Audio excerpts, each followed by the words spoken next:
Backed by Iran, the Lebanese resistance group Hezbollah has intensified its confrontation with Israel, firing two separate rocket barrages toward Israeli military positions. The attacks came on Thursday as cross-border hostilities between Hezbollah fighters and Israeli forces entered their fourth consecutive day. Sirens echoed across northern Israel, while Israeli military responded with strikes on Hezbollah targets in southern Lebanon. The first barrage was aimed at Israeli positions in the Al Jalil panhandle, while a second followed at targeting a facility operated by Rafael Advanced Defense Systems, a major Israeli defense contractor located south of Akka.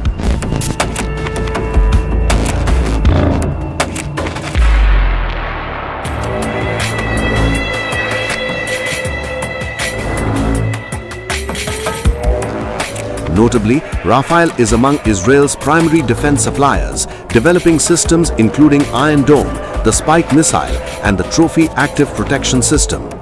Thursday's strikes followed a broad wave of Hezbollah operations on Wednesday that targeted several significant Israeli military and defense sites deep inside Israeli territory. Among the locations targeted were the Ein Shemer airfield near Hadera, which houses Arrow anti-ballistic missile batteries and Green Pine radar systems, the Iron Dome radar array at the Kiryat Eliezer Air Defense Base in Haifa, the Tel HaShomer military headquarters southeast of Tel Aviv, Haifa Naval Base, Ramat David Air Base, and the headquarters of Israeli aerospace industries in central Israel.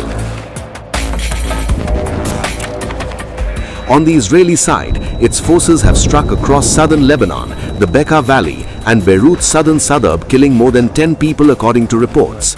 Ground clashes were also reported along the border, which was confirmed by the United Nations, which reported UN peacekeepers in southern Lebanon said they had seen and heard clashes as more Israeli forces moved across the border. Hezbollah and its Islamic resistance are responding to the Israeli-American aggression, and this is a fully legitimate right. Naim Qassem, the chief of pro-Iran Hezbollah militant group, issued a blunt warning to the United States and Israel amid the expanding regional conflict over the Iran war. He declared that Hezbollah's Islamic resistance is responding to what he called Israeli-American aggression and warned adversaries not to test our patience. Qassem further said, for a year and 3 months, the Israeli and American enemy has continued its aggression. We adhered to the ceasefire agreement of November 27, 2024, alongside the Lebanese state, but Israel did not adhere to a single clause. Qassem noted Israel has killed around 500 people in Lebanon since the truce deal and violated more than 10,000 times from land, sea, and air. Hezbollah's Secretary General added that ceasefire achieved nothing in 15 months, and the fighters have now finally chosen to fight back to dispel any illusion that silence would bring calm. Qassem described the confrontation as centered on occupation and sovereignty. He also decried the Lebanese government's decision to act against the movement, in line with Tel Aviv's and Washington's interests. He said Israel is an existential threat to us and to the entire region. Hezbollah and its Islamic resistance are responding to the Israeli-American aggression, and this is a fully legitimate right. What they truly wanted was for this to become a battle.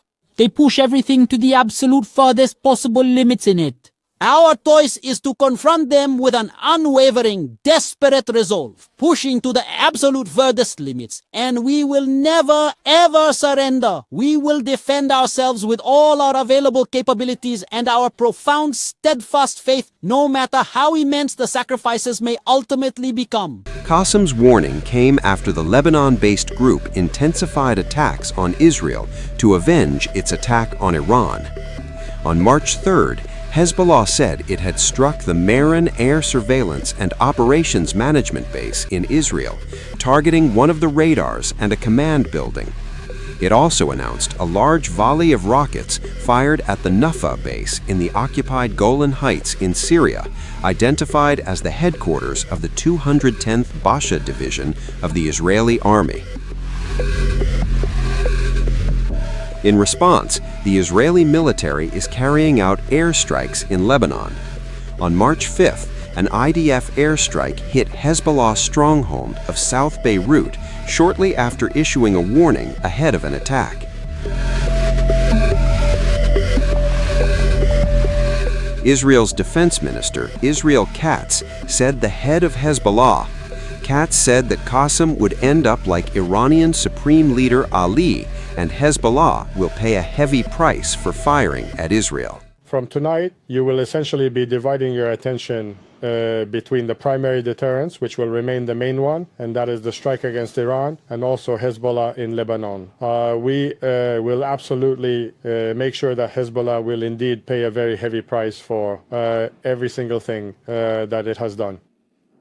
Regarding the recent firing towards Israel, we will not return to the rules from before October 7th. We will not allow an exchange of fire. We will strike Hezbollah very hard. Naim Qasem, the head of the Hezbollah terror organization, will discover that whoever follows Khamenei's path ends up like Khamenei at the bottom of hell, along with all the fallen of the axis of evil. Following the Prime Minister's explicit directive and my personal instruction to the IDF to act with considerable force against Hezbollah without diverting our attention or the full intensity of the primary operation, the roar of the mountains against Iran. Hezbollah has released what it says is its first video showing an anti-tank guided missile strike targeting an Israeli Merkava tank in the town of Tal Nas in southern Lebanon. The footage appears to show a direct hit on the armored vehicle near the border zone. The release marks a significant moment, signaling Hezbollah's renewed anti-armor operations in the south. Activity south of the Litani River suggests Hezbollah has re-established an operational footprint in southern Lebanon.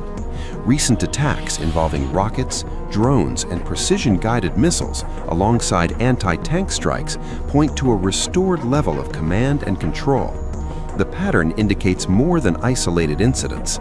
On Tuesday alone, 13 attacks were reported in the border area.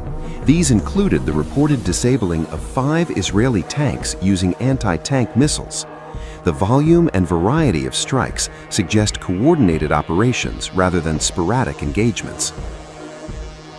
Despite months of Israeli airstrikes and an ongoing Israeli military presence in parts of southern Lebanon, Hezbollah fighters appear to have reintegrated into the terrain collectively. The current tempo indicates the re-emergence of an operational network capable of coordinating multiple forms of attack while maintaining a front-line posture. The timing is notable. Some launches coincided with Iranian strikes on Israel, reinforcing the perception that Hezbollah may once again be operating as part of the broader Axis of Resistance framework. The developments suggest interconnected theaters of activity. However, tactical resurgence does not necessarily mean strategic recovery. The key question is whether Hezbollah can sustain coordinated operations over time and how it would perform in the event of a large-scale Israeli ground invasion into southern Lebanon.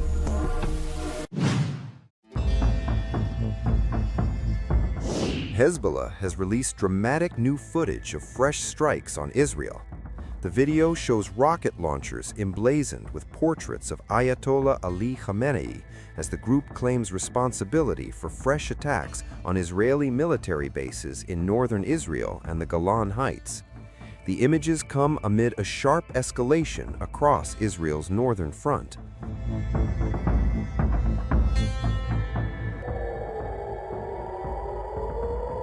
On Tuesday, Hezbollah fired long-range rockets towards central Israel, its first such strike since the start of the Iran war. Sirens blared across Tel Aviv and the Haifa region as 3 rockets were launched. Israel's air defenses intercepted 2 projectiles. One landed in an open area, causing no injuries, according to the Israeli Defense Forces. Within an hour, the IDF said it destroyed the launcher used in the attack.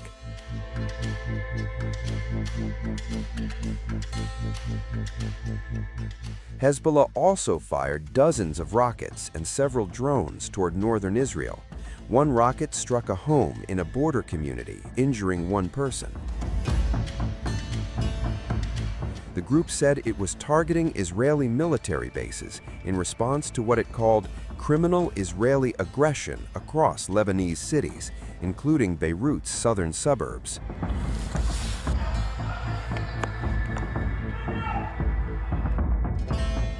Hezbollah further claimed it shot down an Israeli drone and launched anti-tank fire at Israeli Merkava tanks near the border villages of Kfar Shuba and Kfar Kela. The IDF confirmed its forces came under fire and said a Hezbollah operative who launched an anti-tank missile was killed in a retaliatory drone strike.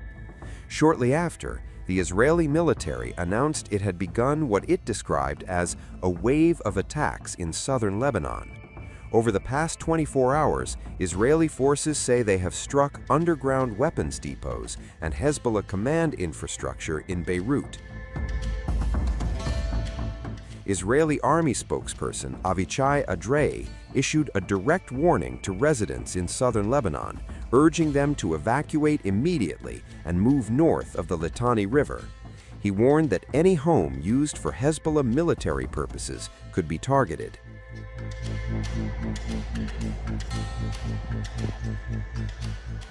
The escalation comes as a leaked U.S. embassy cable reveals Israel had already raised alarm bells about Hezbollah before launching joint strikes on Iran. The internal assessment indicated Israeli officials doubted Lebanon's government or even Syria's new leadership could contain Hezbollah's growing military capabilities. The cable also highlighted Israeli concerns over increasing Turkish military entrenchment in Syria, describing it as a potential strategic threat along Israeli northern border. These revelations reportedly surfaced just days before joint U.S.-Israeli strikes killed Iran's leader Ayatollah Ali Khamenei, a move that triggered retaliatory attacks across the region. Now, Hezbollah's renewed rocket campaign signals that the northern front is once again active. With rockets flying, airstrikes intensifying, and regional powers maneuvering behind the scenes, tensions across Israel, Lebanon, and Syria are entering a volatile new phase. The situation remains fluid, and the risk of wider regional confrontation is growing by the hour.